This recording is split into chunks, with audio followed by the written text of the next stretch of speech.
Hi, I'm Dr. Sheila John, serving as the head of the Department of Costume Design and Fashion in Bishop Appasamy College of Arts and Science, Coimbatore, South India. I'm here to talk on the basics of pattern making, that is draping. It is interesting to note that garments owned by primitive men and women followed this draping method. They draped the skins of the animals and leaves as simple and interesting forms to cover the body. Slowly, the art of sewing developed and the method of preparing patterns using drafting came into existence. But the passion for these drapes still lingers among the fashion designers. Pattern making is an art as well as science. It is more of a science in the method of drafting, whereas it is more of an art in the draping method. At the end of this lesson, you will learn the significance of preparing patterns using the draping method, the body form and its parts, and the tools required for draping, and also the method of draping bodice front, bodice back, skirt front and skirt back. Let me first brief you about the method of pattern making. This can be broadly categorized into two.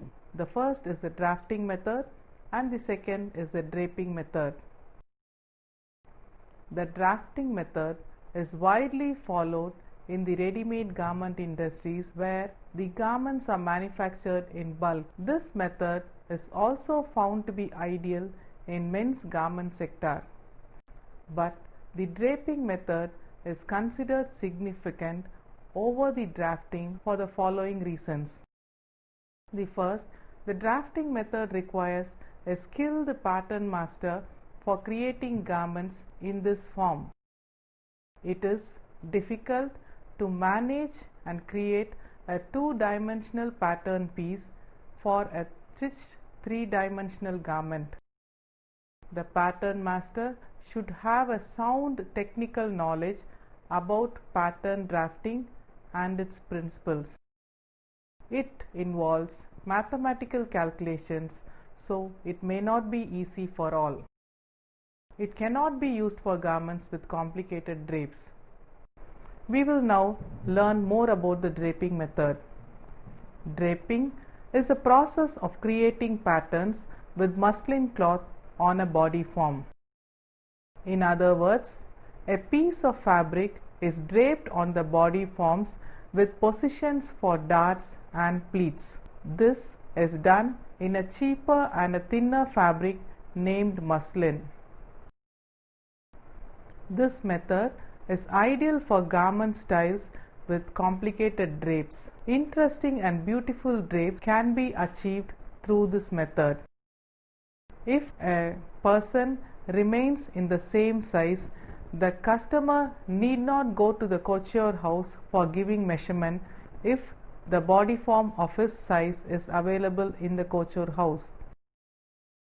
Designs can be approved through the internet and discussions, if any, can be also continued through the phone.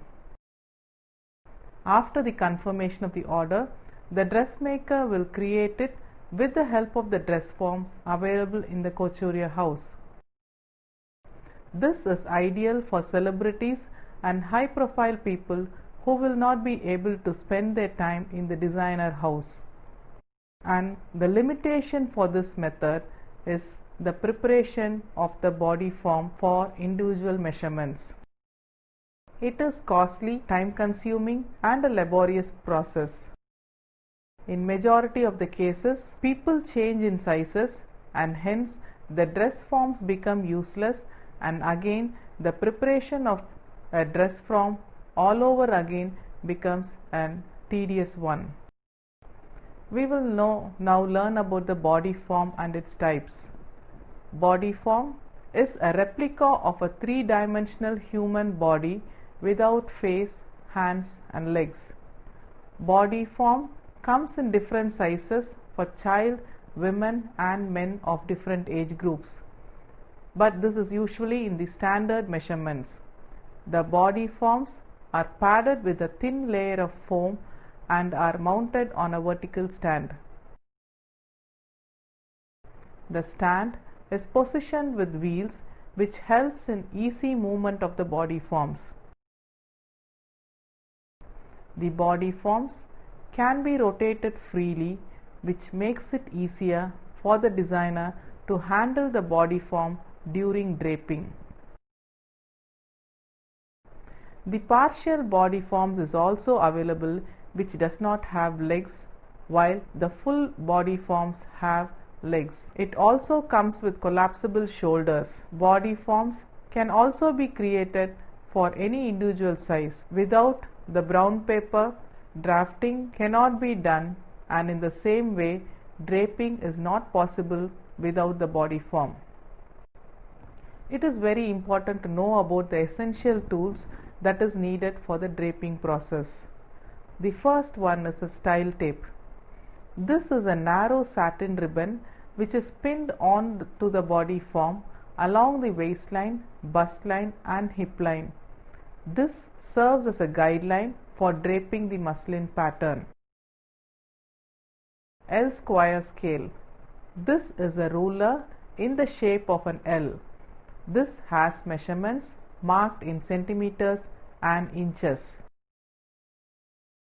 And we also need iron box and an ironing board. The ironing board, as we know, has a smooth padded surface, and for ironing, a dry or a steam iron box can be used. If a dry iron box is used, a wet cloth is needed to dampen the fabric taken for ironing. We also need bell pins and pin cushions. Bell pins is also termed as dressmaker pins. They are metallic pins with sharp points and are smaller in size. This holds the fabric in place. When the muslin pattern is draped over the body form, pin cushion comes in handy. We will also need a measuring tape for measuring the length and width of the body form and also to measure the fabric. This is a flexible tape with measurements marked in inches on one side and centimeters on the other sides. French curve is also another tool which is used in draping. It is a set of rulers with different shapes of curves. This is used for correcting and redrawing the neckline and arm side curves during the truing process. We also need a carbon paper which comes in a blue, black and yellow colors. It is used for transferring the markings from one material to another. We also require a marking chalk which has to be used for marking the lines on the muslin cloth. And another tool is the tracing wheel. This is a tooth-shaped wheel which is used along the carbon paper for transferring the markings. The most important part of a draping is the muslin fabric. The muslin fabric is a woven cotton fabric which is comparatively cheaper. It comes in a varied thickness. It can be a soft and lightweight muslin fabric which is used as an alternate for fabric of like silk, polyester, etc. It can be a thick muslin which is used to duplicate woolen patterns. So, thus we see the choice of the muslin depends on the appearance and thickness of the final fabric that is used for designing. It is very important to learn about the preparatory process for draping. It comprises of three main important steps. The first is the identification of grain lines, the second is a blocking process, and the third is a pressing process. The identification of grain lines is a very important step. Before the actual draping process, the fabric is checked for the grain lines, and it is important to check the grain lines for a correct fitted garments. Selvage is the finished edge of the fabric. We need to know about the different types of grains. The straight grain refers to the lengthwise direction of the fabric. It also lies parallel to the selvage. Cross grain refers to the widthwise direction of the fabric and it is perpendicular to the selvage. Bias is any direction other than lengthwise or widthwise direction of the fabric. A true bias is cut at 45 degrees. The special characteristic of the bias is it has a maximum stretch. Cross grain has a minimum stretch and straight grain has no stretch. The next preparatory process is the blocking process. It is a process of aligning the lengthwise and crosswise grains at right angles to each other. It is also a process of straightening the fabric. Here, the selvages are clipped at equal intervals and the fabric is stretched in the bias direction. The fabric is folded in lengthwise to check and ensure that the straight grain and the cross grain lie exactly perpendicular to each other. After the blocking process, the fabric is pressed or ironed, and this process is called as pressing. The blocked fabric is placed along the ironing board and ironed using an iron box. As I told you earlier, if a dry iron is used, the fabric is dampened using a wet cloth. Pressing is repeated till all the wrinkles in the fabric is removed. We will now concentrate on the main theme, that is the preparation of draping patterns. In this module, the sequence of steps in creating the basic patterns of bodice front, bodice back, skirt front and skirt back will be explained. We shall first learn the draping of basic bodice front. The basic bodice front is created on the left side of the body form. The basic bodice front is symmetrical and hence only half of the pattern is made. This pattern, that is the bodice front pattern, has only one dart along the waistline. And the following are the sequence of steps followed in the draping process. The first is the preparation of the body form. The second is preparation of the fabric. Third is the draping of fabric. And the last one is the truing process. In the preparation of the body form step, the style tape is pinned along the bust line. The bust line is also termed as apex line. The tape is pinned in the center front line along with the style tape taken over the bust and pinned along the left side. Another tape is also taken and pinned along the waistline from the center front line to the side seam line. These lines serve as a reference line for draping the front pattern. With this, the body form is ready for draping.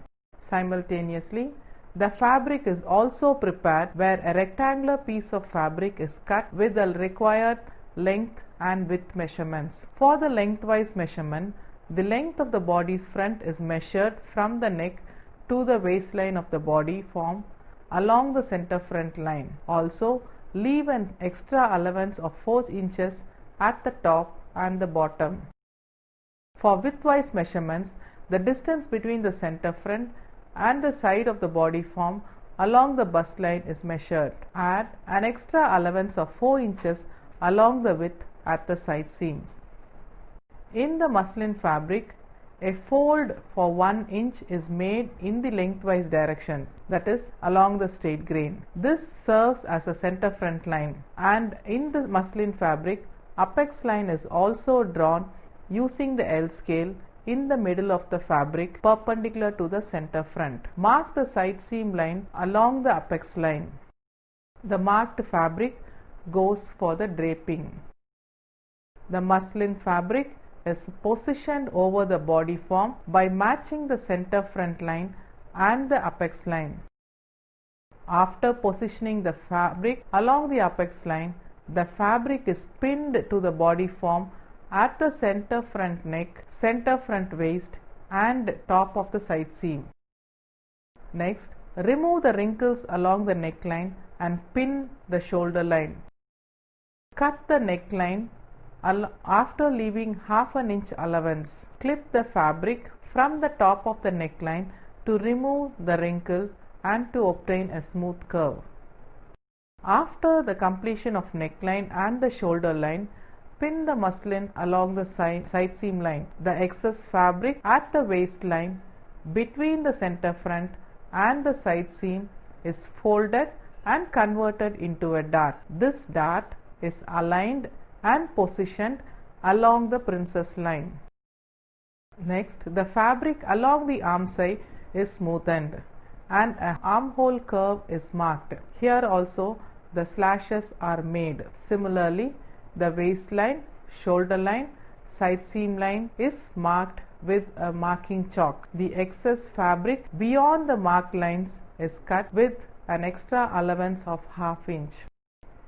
The process of draping on the body form is now complete, and this will be followed by the last process, that is the truing process.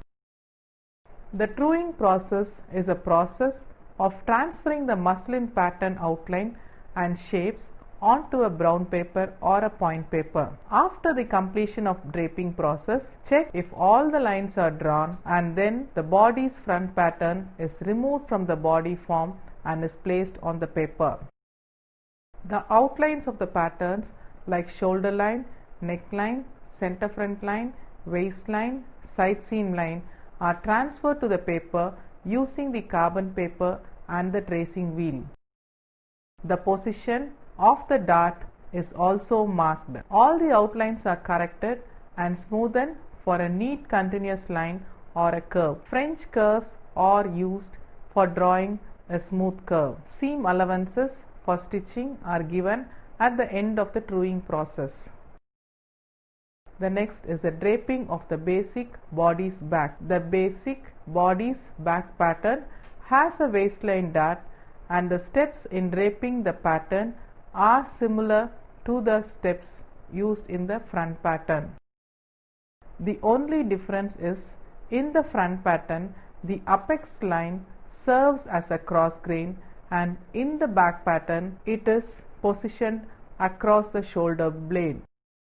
After the completion of patterns, the pattern or the muslin cloth is removed from the body form and is subjected to the truing process.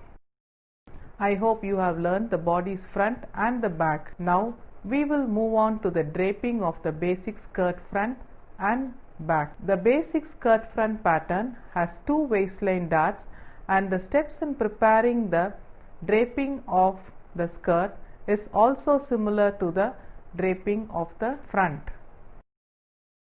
The steps are the preparation of body form, preparation of fabric, draping of fabric, and finally the truing process.